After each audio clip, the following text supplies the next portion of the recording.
Manu Manana. Hallo und willkommen zurück auf meinen Kanal. Heute berichte ich weiter zum Thema Krankheit bezüglich der Krankheit Schlafapnoe-Syndrom.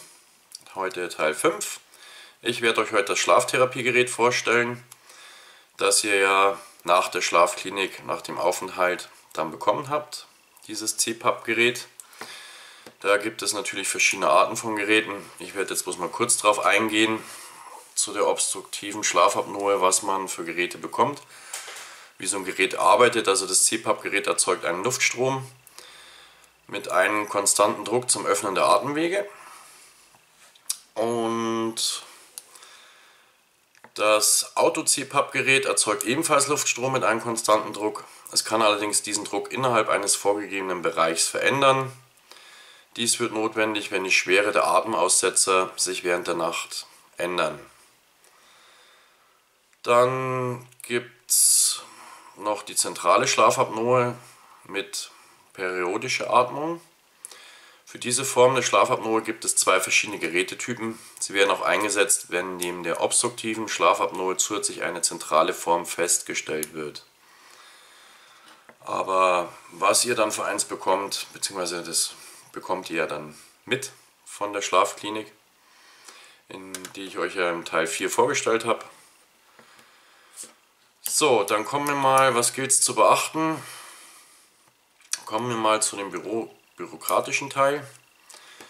Zu eurem Schlaftherapiegerät bekommt ihr noch einen Patientenpass. Diesen braucht ihr zum Beispiel, wenn ihr ins Krankenhaus müsst, da es Zulassungsvorschriften gibt im Sinne der Betriebssicherheitsvorschriften. Solche habt ihr selbst am Arbeitsplatz. Schon für eure Kaffeemaschine oder Radio etc. braucht ihr ja eine Abnahme von dem Elektriker. Und im Krankenhaus sind diese natürlich nochmals schärfer und anders als am Arbeitsplatz. Sind natürlich nochmal andere Vorschriften. Und da braucht ihr dann, wenn ihr mal ins Krankenhaus müsst, so wie es zum Beispiel bei mir war, ich hatte eine Steißbeinabzessoperation, da musste ich auch meinen Gerätepass mitnehmen, dass ich dieses Schlaftherapiegerät mit ins Krankenhaus nehmen darf. Also das wäre dann praktisch so ein Patientenpass, zeige ich euch hier mal. Da steht dann noch euer Name, Anschrift, so weiter drum, der Gerätetyp, wie zum Beispiel bei mir, Prisma Smart. Dann 7 bis 12 Millibar und so weiter. Also das braucht ihr dann, wie gesagt, falls ihr mal ins Krankenhaus müsst, dann braucht ihr diesen Gerätepass. Den müsst ihr dann gleich mit vorzeigen bei der Antragsannahme, oder euer Bekannter, eure Frau, wie auch immer, muss es dann natürlich nachreichen, damit ihr dann dieses Schlaftherapiegerät, wenn sie es euch dann ins Krankenhaus bringen, auch dort benutzen könnt. So, dann müsst ihr, wenn ihr in den Urlaub verreist bzw. fliegt, extra bei eurem Hersteller eine Zollbestätigung von eurem Hersteller bzw. Herausgeber, in meinem Fall Medizintechnik Hans Müller, beantragen. Einen solchen Bogen bekommt ihr meistens schon mit der Aushändigung eures Schlaftherapiegeräts mit.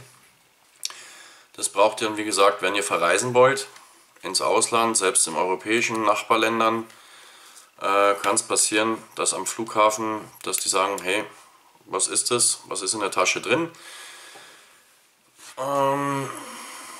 Das braucht ihr dann, weil ihr wisst ja, seit den Anschlägen vom 22. September sind die Sicherheitskriterien natürlich verschärft. Und ihr könntet ja sonst was in eurem Schlaftherapiegerät oder in der Tasche transportieren. Oder in dem Flüssigkeitstank, wie es bei mir der Fall ist, mit dem Befeuchter, wo ja das Wasser drin ist, könnten ja sonstige Flüssigkeiten enthalten sein. Also aufgrund dessen braucht ihr dann auch diese Ausfertigung für den Zoll. Sonst wird es nichts mit der Reise. Zumindest dürft ihr sonst euer Schlaftherapiegerät gar nicht mitnehmen. So, also wichtig, vorm Reiseantritt rechtzeitig das beantragen, ausfüllen, dass ihr das dann habt. So, zu den anderen Sachen komme ich später noch. Jetzt führe ich euch erstmal das Schlaftherapiegerät vor, das ich habe. So, dann zeige ich euch jetzt mal mein Schlaftherapiegerät. Ich werde euch das mal vorführen. Also, ihr seht, wir schalten hier erstmal ein. Da kommt der Sauerstoffgehalt. Ich habe eins mit einem Flüssigtank. Das Ganze gibt es auch noch mit einem Aufsatz ohne Wasser. Hat halt den Vorteil, so wie bei mir, ich habe sonst öfters aufgrund meines Asthmas und Allergien oder gerade über die Wintermonate, wenn ihr trockene Heizungsluft habt, ist das ein Vorteil, weil die Luft dann befeuchtet wird. Gut, die Raumluft kommt hier hinten rein in eurem Gerät. Da habt ihr zwei Filter, einen Grobfilter, das ist dieser hier, den gilt es einmal wöchentlich zu reinigen, am besten natürlich täglich. Und dann einen Feinstaubfilter, den ganz feinen, den gilt es dann einmal im Monat zu reinigen mit Wasser. Einfach nur unter Wasser abspülen, dann wieder die Filter einsetzen, wenn sie trocken sind natürlich. Und hier kommt die Raumluft rein. Dann habt ihr hier noch am Gerät, das ist zum Auslesen in der Schlafklinik, ja, da ist praktisch USB-Anschluss oder eine Speicherkarte ist hier drin. Die nehmen dann bloß noch die Speicherkarte raus, lesen das Ganze aus, wie euer Schlafverhalten ist, wie viele Atemaussätze ihr noch habt mit diesem Gerät. Bei mir sind es 0. Ich habe, seitdem ich das Gerät verwende, keine mehr. Ich habe, wie im Bericht schon vorher gesagt, in meinen anderen Teilen, bis zu 5 Atemaussetzer pro Stunde gelten noch als normal. Ich hatte ja 33. Dann bei meinem Prisma Aqua Gerät kann ich dann auch noch hergehen und sagen, Mensch, ich möchte in der Maske, dass weniger Feuchtigkeit rauskommt, weniger Wasser zugegeben wird. Dann gehe ich hier auf Minus, stelle ich es runter, oder ich sage, ich brauche mehr Wasser, in die Wintermonate zum Beispiel, dann stelle ich das höher. Meine Betriebsstunden kann ich hier auslesen, das könnt ihr natürlich auch sehen, aber ihr könnt es selber auch auslesen. Und dazu geht ihr dann einfach hier, 6,51 Stunden hatte ich jetzt letzte Nacht. Die Gesamtstunden könnt ihr dann, wie gesagt, auch noch selber auslesen, Uhrzeit einstellen. Also man kann eine Menge mit diesem Gerät noch machen. Dann, wie gesagt, man kann es auch ohne diesen Wassertank nehmen. Wassertank umfasst bis zu 400 Milliliter. Damit komme ich selber ungefähr 3 Tage aus. Dann muss ich es wieder neu auffüllen. Wenn ihr das Gerät bekommt, jeder, wo es machen kann, man sagt, man sollte eigentlich Leitungswasser abkochen und das nehmen, das destilliert ist. Da ich aber bei uns hier so ein kalkhaltiges Wasser habe, habe ich mir praktisch ein destilliertes Wasser geholt. Das heißt, so eins, wie es handelsüblich ist, destilliertes Wasser. Das verwende ich dann immer, kostet nur 2 Euro, das sind 5 Liter. Und wie gesagt, ihr könnt auch das Gerät dann ohne einen Wassertank benutzen. Dann schließt ihr einfach nur steckt ihr euren anderen Aufsatz drauf. So, jetzt ist es ohne Wassertank. Ihr seht, es ist auch keine Anzeige mehr von den Tropfen da. Und jetzt kommen wir zur Vorbereitung. Dazu braucht ihr so ein Kinnstürmband. Das setzt ihr zuerst auf. Das verhindert dann quasi, manche stellen es das jeden Tag neu ein, ich habe schon grob voreingestellt. Ich setze es jeden Tag zum Schlafen einfach noch so drauf. Dann kommt eure Schlafmaske. Hier habt ihr auch nochmal einen Filter. Den gilt es auch wöchentlich zu reinigen. Unter Klarwasser ausspülen. Das Ganze auch mit diesem Luftschlauch. Und wichtig natürlich, erst wenn alles trocken ist, im Sommer kurz am Balkon legen. Oder ihr füllt das Ganze mal nach. Oder tut es praktisch ein bisschen rumwedeln, dass es dann trocken ist. Also wenn ihr das dann tagsüber reinigt, könnt ihr es abends auf jeden Fall wieder benutzen. Dann setzt man diese Maske auf. So. Und jetzt werdet ihr gleich sehen können, dass es nicht laut ist, beziehungsweise dass man nichts hört. So. So sieht dann das Schlafverhalten aus. Also ihr seht, ihr seid nicht behindert. Ich bin Seitenschläfer, aber auch gerade ist das kein Problem. Ihr atmet immer durch die Nase ein und aus. Ihr hört schon jetzt, meine Stimme wird ein bisschen anders. Weil, wenn man versucht, nachts den Mund aufzumachen, wird das A durchs Kinnband verhindert und B kommt der gleiche Überdruck vom Gerät, dass ihr automatisch den Mund wieder schließt. Und wie es der natürliche Filter vorgibt, der Nasenfilter, wo ich euch schon mal erzählt habe, dass ihr praktisch durch die Nase ein- und ausatmet. So, und so hört sich das dann an.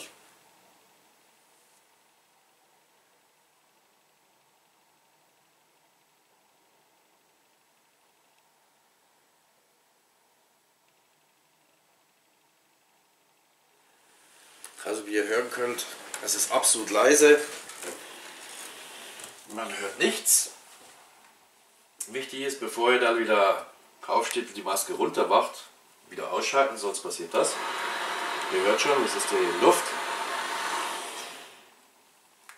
Deswegen vorher ausschalten, abnehmen, Stirnband hinlegen, Toilette gehen oder aufstehen, wie auch immer.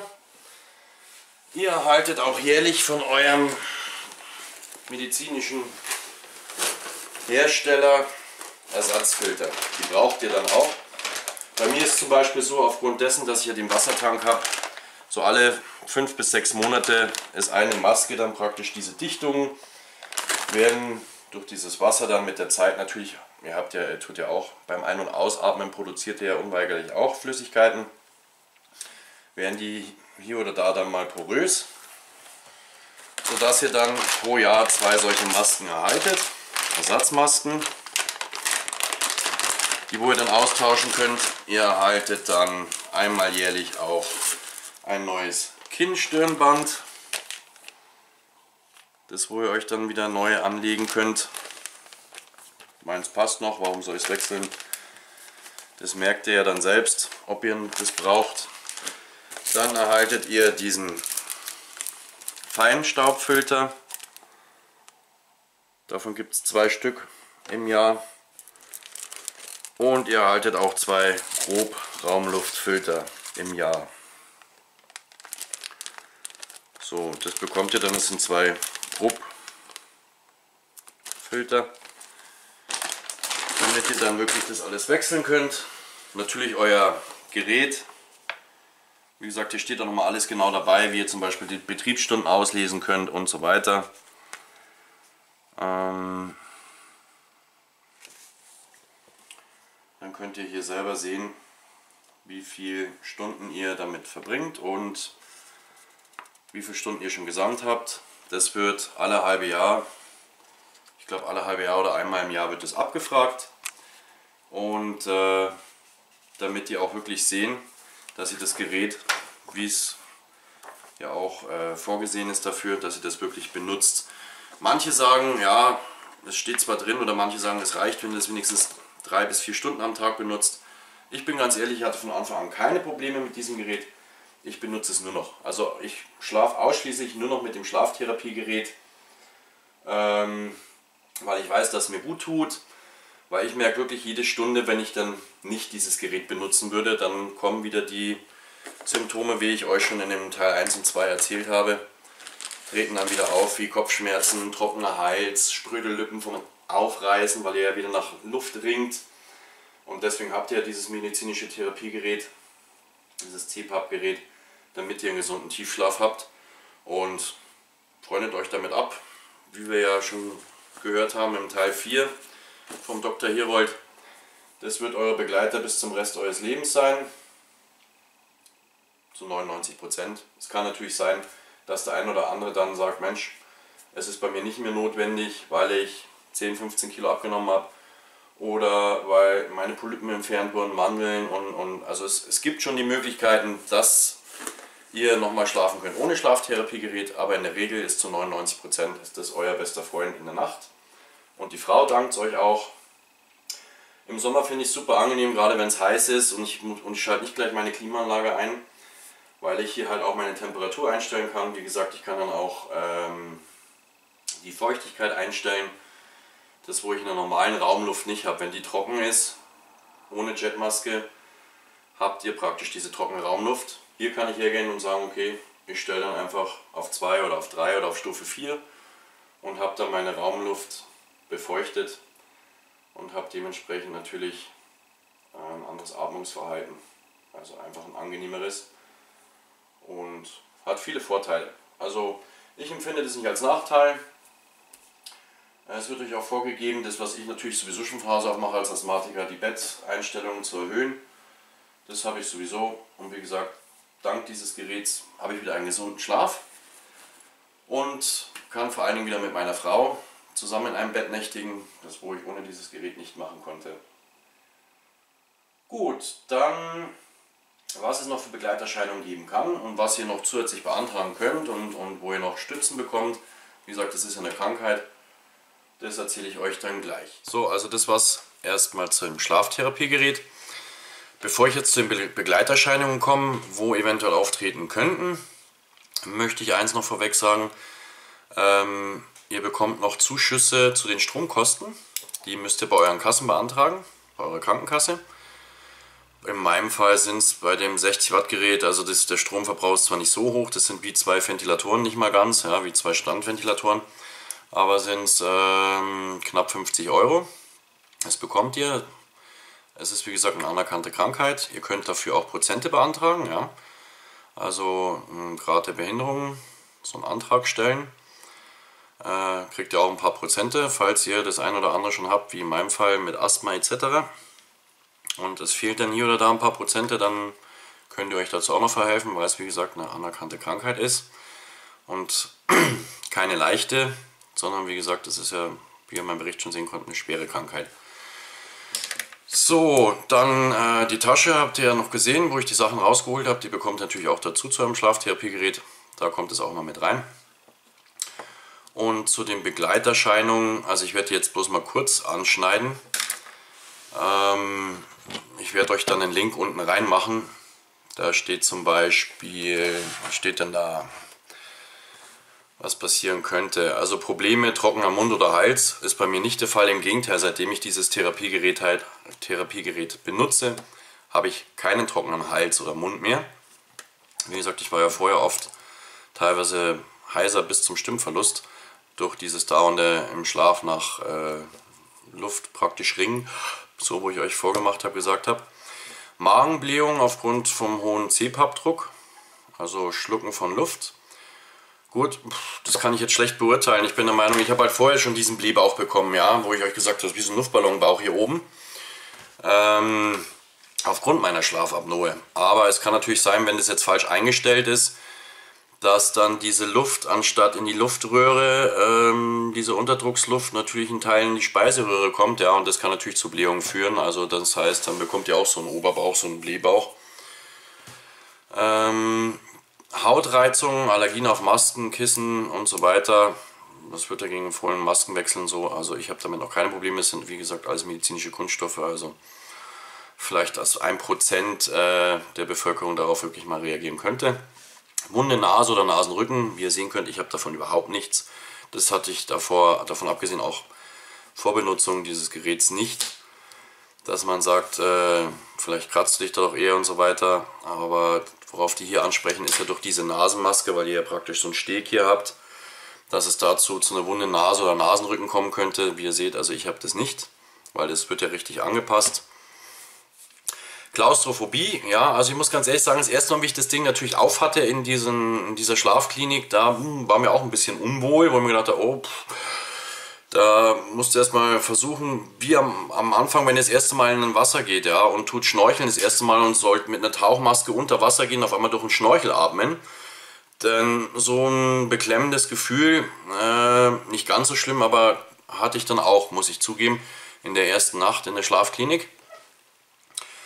Solltet ihr sowas natürlich später noch haben, dann empfehlen sie ja Verwendung von Nasenpolstermaske, angstlösende Medikamente, aber wie gesagt, das braucht ihr nicht. Also ihr habt gerade gesehen, das Ding ist nicht nur wahnsinnig leise, sondern auch echt bequem und ich habe damit überhaupt keine Probleme.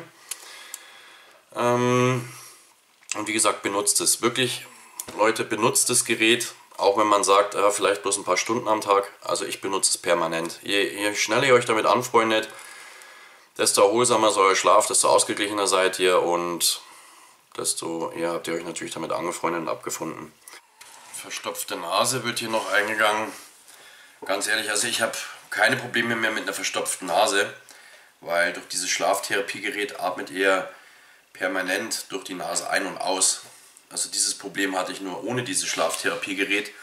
Warum? Weil ich einfach meine Nasenatmung vernachlässigt habe, weil man ja irgendwann, wenn die zu ist, dann zwangsläufig durch den Mund eingeatmet hat. Und das Gerät, seht es mal so, diese Jetmaske, wie ich gesagt habe, mit der Taucherbrille, mit den Schnorcheln. Wer kann schon von sich sagen, er schnorchelt nicht nur im Urlaub tagsüber, sondern ihr könnt auch nachts schnorcheln, ja. Durch dieses Gerät habt ihr halt einen Nachtschlafwellengang. Also von daher benutzt es wirklich. Ich kann es nur jedem empfehlen und raten. Ihr bekommt in der Schlafklinik verschiedene Masken ja zur Probe. Und ich hatte halt das Glück, ich habe mir eine ausgesucht, das war in dem Fall die, wo ich auch hier habe, mit diesem Nasensteg. Die hat dann auch gleich gepasst. Und ihr fühlt euch auch wirklich wie ein ganz anderer Mensch. Also das ist ein ganz anderes Schlafen. Ja, ihr fühlt euch am nächsten Tag wie neu geboren. 95% ungefähr berichten auch davon, dass sie gesagt haben, hey, ich habe schon lange nicht mehr so gut geschlafen und fühle mich so ausgeglichen und erholt wie nach dieser Nacht in der Schlafklinik mit dem Schlaftherapiegerät. Und das habe ich halt jetzt jeden Tag dank dieses Schlafgeräts. Und glaubt mir, ihr würdet euch das nie verzeihen, wenn ihr euer Umfeld gefährdet, dadurch, dass ihr dieses Schlaftherapiegerät nicht benutzt, weil ihr dann unachtsam seid in der Arbeit oder auch im Straßenverkehr und würdet dadurch andere Menschen gefährden oder gar tödlich verletzen. Und ich würde es mir zumindest nicht verzeihen. Und deswegen benutzt es. Es ist nicht nur zu eurer Gesundheit, sondern auch, wie gesagt, euer ganzes Umfeld dankt euch dann. Vor allen Dingen eure Partnerin. Okay, also wenn es dazu noch Fragen gibt, könnt ihr mir unten gerne Fragen stellen. Ansonsten schließe ich das Thema hiermit ab.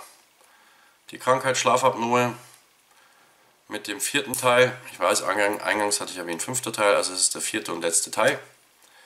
Und Link findet ihr unten. Fragen, einfach Fragen, soweit ich es beantworten kann, beantworte ich sie noch.